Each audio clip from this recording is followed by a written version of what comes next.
These are the Logitech G735. They are part of Logitech's Aurora collection, and aesthetically, they look amazing. But this review was incredibly hard to write, as this is an excellent headset, except the sound quality leaves me perplexed, as on one hand, it's excellent, and on the other, it isn't. Even after writing this review, I'm still on the fence if they justify their insanely high $229.99 price point. We'll be going over everything this headset has to offer, along with the pros and cons, to help you decide if it's worth it or not. Love to get your opinion at the end of the video in the comments section down below.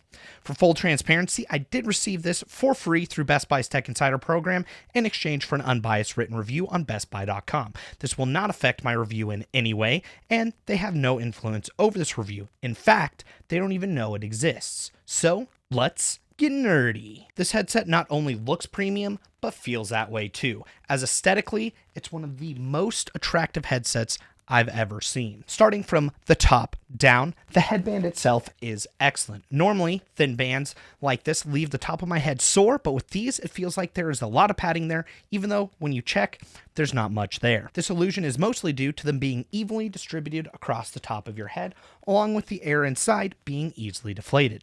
On the base of the headbands, on both sides, you have bumps to tell the user which ear cup is left and right, along with a large L and R for visual cues. The adjustment band reminds me a lot of the Apple AirPod Maxes, as it's made from metal and smoothly adjusts up and down, and then if you let it go, it holds in place. The adjustment size is massive, allowing it to fit small heads, not quite kid size, but also large heads as well. Clamping force is also light, meaning if you rock out, the headset will easily go meet its makers. Moving on to the ear cups themselves, they are on a joint that allows it to adjust to the individual's head ever so slightly, along with rotating ever so slightly anteriorly and 100 degrees posteriorly so you can lay it around your neck. They are quite wide and deep, allowing most ears to fit comfortably. Padding is also ultra soft and malleable, making them uber comfortable. Seriously, the pads here are it's almost like a cloud. Seriously, both the ear pads and the headband are made from some of the softest, cushiest material I've ever seen. Like, I'm not usually a big tactile guy, but this guy makes me want to be that way. Even the plastic coating they use on the outer ear cups themselves feel great by being the kind of like a rubber / thick paint. The material is a type of pleather though, which means those who struggle with hot ears may not like these, as they are also closed back headset, meaning you get some mild noise naturally, which I personally like, but others may not. They are incredibly lightweight at 260 grams, so there were a lot of times I actually forgot they were even on my head, making them one of the most comfortable headsets I've ever tried. They are also incredibly well built, as I notice no creaking, and they feel well put together. You can also twist them in any direction you want, and they are just fine, so they should last a good long time. Some nice quality of life improvements that you don't find on other headsets are that the headband itself is a tight weave which prevents hair pulling. The earpads are also made to allow room for small earrings and glasses. Personally, I don't rock earrings, and I've never had my hair pulled, so I can't comment on those, but I do wear glasses, and these are still very comfortable with them on. Additionally, you can replace the earpads with different color, which currently include lime green, pink, and white, and those cost $19.99 for a pair. They just pull off the headset itself, which is quite terrifying, and I'm not going to do it right now because you think you're going to rip off the entire joint. They're also not easy to put back on, so I don't necessarily recommend taking them off unless if you really need to, as I see this as a failure point. If you're enjoying this video so far, leave a like, if not a dislike, and subscribe if you want to see more like this. On the left ear cup, going from the top to the bottom, you have your power button. To turn on/off, you hold it for 2 seconds. To turn off the lighting, you double tap the power button. Below that is the volume wheel. It has a stiff feel to it, scrolls nicely with very dedicated steps that are practically silent in your ear. Unfortunately, it is unlimited, so it doesn't have a set maximum or minimum, but inside the headset, it will beep when at the max point, but not at the minimum point. I'm not the biggest fan personally, as I prefer to have a hard set maximum and minimum, and if not, at least give me beeps at both points over just one at the max point. Below that, you have the mute mic button. Then you have the 3.5mm port, followed by a removable microphone port. Going on to the right ear cup, from top to bottom, you have the swap button which goes between 3.5mm mode and Bluetooth/Lightspeed mode. When on 3.5mm mode, it will turn off Bluetooth and Lightspeed. Below that, you have your volume wheel for Lightspeed on the top and a volume wheel for the Bluetooth on the bottom for your real-time mixing of your Lightspeed and Bluetooth sound. This is a neat idea that is poorly executed, as you can only adjust up but never down, which makes it hard to get the correct sound. Personally, I think they should have had a button that swapped between Bluetooth and Lightspeed so you could use the volume up and down to get the perfect mix. But alas, maybe that'll come in a future firmware update.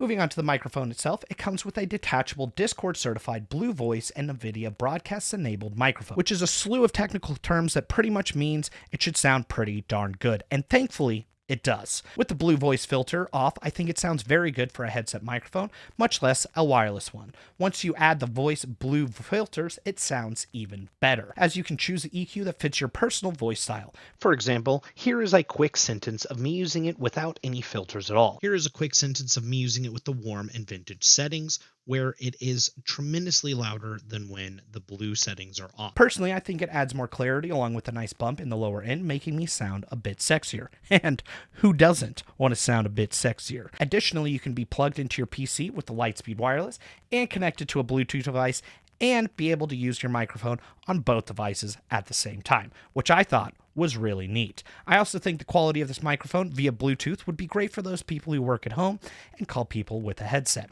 as this is incredibly comfortable with a fantastic mic. However, a word of warning, USB 3.0 causes interference to wireless dongles, all of them, which affects both the sound and microphone on this headset, which is the reason why they provided an extender dongle. To get the best performance, make sure you are using said dongle and that it is away from any 3.0 ports or anything else that could be causing interference. Otherwise, it will muddy up the sound a bit and cause the noise floor to become audible, which is no bueno. As for some other tidbits, the microphone itself isn't flexible, like at all. You pretty much get what you get. There is a dedicated mute button on the bottom of the left ear cup, which doesn't make a sound to the listener when pressed for muting or unmuting, which I like. It does make a small jingle in your ear though, but otherwise does not give you any warning whatsoever that you are muted, which for someone like me, who chronically forgets that he is on mute, can be a serious issue. It comes with NVIDIA Broadcast if you have an RTX GPU, which can eliminate everything in the background.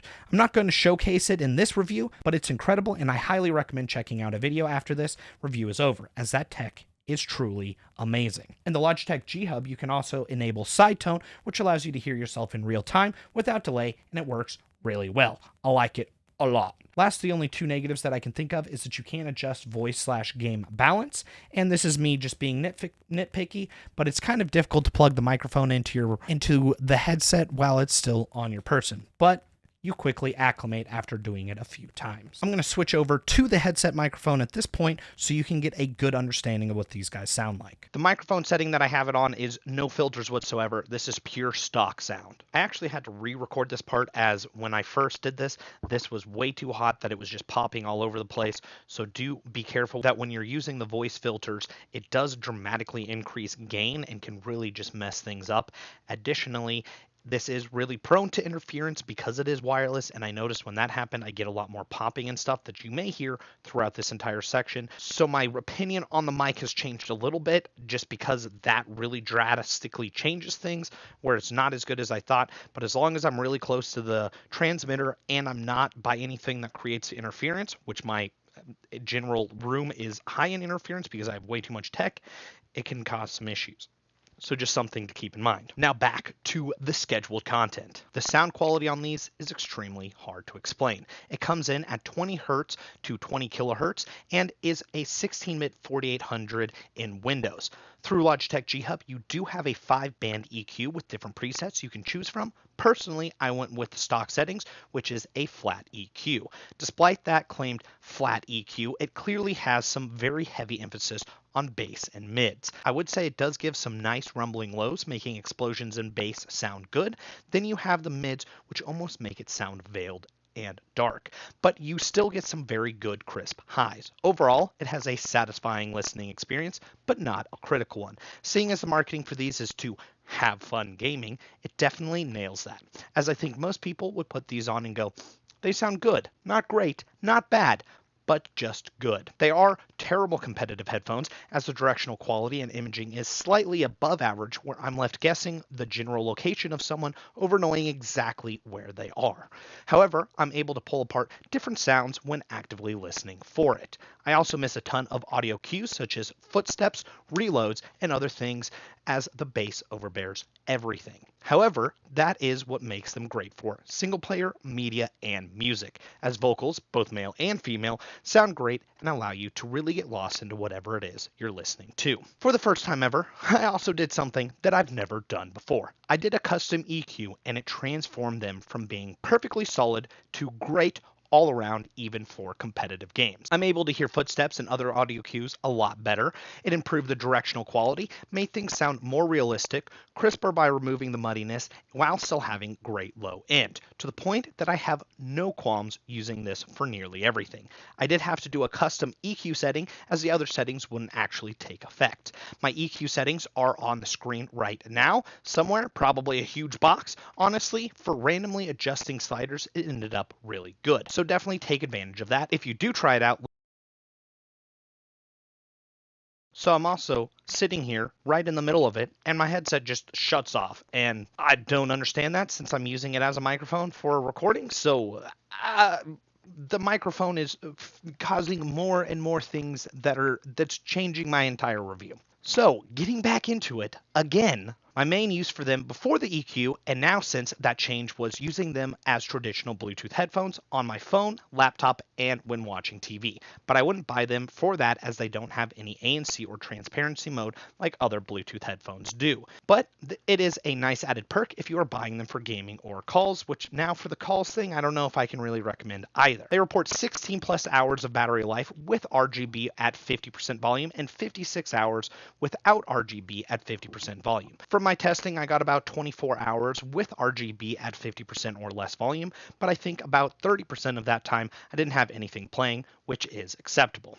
The 56 hours is good though. It recharges via USB-C. It doesn't have any fancy tech for quick charging. There is a little LED above the power button that will flash green while charging, and when done will turn off. You can see the battery level in Logitech G Hub. For example, right now I have 50% battery. Moving on to the RGB, honestly I think this is the big selling point outside of aesthetics, as they have some of the best RGB I've ever seen on a headset. It is incredibly bright, accurate, and there is a ton of customization options, as each ear cup has 2-zone RGB lighting, one on the top and one on the bottom. With the way they have the lighting, you can see it clearly from in front of you, so when you're streaming, people can actually see it, and you can also see it from behind, which I don't really necessarily understand, but who knows. You can easily turn it on/off by double tapping the power button. Battery life does take a hit there though, as I mentioned previously. It comes with the headset, a Lightspeed Wireless USB receiver, a USB extender, and a charging cable. Beware, the charging cable and USB extender may seem like a singular unit when they are in fact not. They're 2 units. But that paint quality is, it's beautiful. Last, it comes with a detachable microphone. It does not come with a 3.5mm aux cord, which the headset also reports, which honestly is really highly disappointing at this price point, because that's another $2 or something? You can't include that? Ridiculous. What it supports, this is probably the most versatile headset I've come across. It is supported on PC and Mac via Lightspeed Wireless or Bluetooth. It will also connect to any Bluetooth enabled device such as phones, TVs, etc. However, when I've gone to do that, I do have some issues with it sometimes connecting. Also, you always want to make sure that you are checking the stupid volume thing, because sometimes that can get all jacked up where you're like, why don't I have any sound? And it's because somehow it's gotten turned down on the slider thing. I hate the slider thing because it gets in the way more than not. Additionally, it has a 3.5mm port for any legacy tech that has one of those, meaning it practically works on everything. When plugged into the PC, it does support Windows Atmos and Windows Sonic, just like every other headset. The Lightspeed Wireless is also rather short, in range maybe 20 feet, where the Bluetooth is probably closer to 50 feet. I was able to get it to work on my PS5 via Lightspeed, but it wasn't a good experience. The PlayStation reads it correctly as the Logitech G735, but the volume is pitifully low. To the point at first, I didn't think it was working until I maxed everything out, and even then, it was still very quiet. And that is coming from somebody who tends to listen to things very low anyways. But nowhere in the documentation does it say that it actually supports PlayStation, so I can't actually fault them for that. I also don't have an Xbox, so I couldn't test it on that. Moving on to the conclusion, I have now had to rewrite this conclusion for the third time. So I'm going to share my original conclusion and then add my change in thoughts after that, and then my change in thoughts after that. Honestly, I'm not sure how I feel about this headset, as on one side, I'm very happy to own them, and I use them a lot when I'm not doing anything where I care about sound quality, as they are wireless and have great comfort. But on the other hand, I don't think I'd keep them if I had to pay for them, as they are super expensive. Obviously, they do a ton of things right, which help justify that price, such as having solid battery life, great comfort, excellent microphone, a plethora of different use cases. Aesthetics are on point. I mean, just look at it. It's so beautiful. That was awkward. I'm sorry for that. And build quality is great, but the fun sound tuning leaves me wanting more and is a serious damper, as I much prefer more critical/analytical sound. However, that sound quality was night and day different with my own custom EQ settings to the point where I really enjoy them. Changing my original conclusion from not recommending them due to poor sound to actually recommending them because I did get that critical analytical sound that I was looking for once I did that EQ change. I think regardless, you are still taking a risk on the sound, because if you don't enjoy the flat, then you're not going to, and you still take a risk of making your own EQ and still enjoying the sound. So I'm still on the fence for the sound. Also, for this microphone, at first I thought it was a slam dunk because when my original testing I didn't have any problems, but the more I test this guy for this actual review, which is one reason why I do this in my reviews, is so you can understand what the microphone actually gives you. And I'm just getting a ton of interference with it. It's popping. It's hard to get the right volume levels. We'll see how it ends up in the end for the video, which you'll have to tell if I'm still using this or not. We'll see. But that makes it a little more complicated, and I have noticed that I do get a lot more interference than I'm used to with wireless headphones just from the things that's going on around me. Some of the other issues that I ran into were Bluetooth not always connecting the first time go, me having to deal with this stupid slider all the time for sound. The low 16-bit sound quality is abnormal because most stuff these days is 24-bit. Arguably, you can't tell a difference. The inability to use different presets to actually take hold, issues with the PS5, limited onboard settings, and just the price and the microphone. As I still think the price is steep for what you get, which makes me want to ask you, do you think the $29.99 price point is justified? Will you be picking them up? Let me know in the comment section below, as I would love to discuss with you. Associate links are in the description if you'd like to help support this channel without paying anything extra. Like this video if you enjoyed it, dislike it if you hated it, share with people you think would find it useful, and subscribe for more content like this. Otherwise, I will see you and your beautiful face on the next one. God bless and peace out.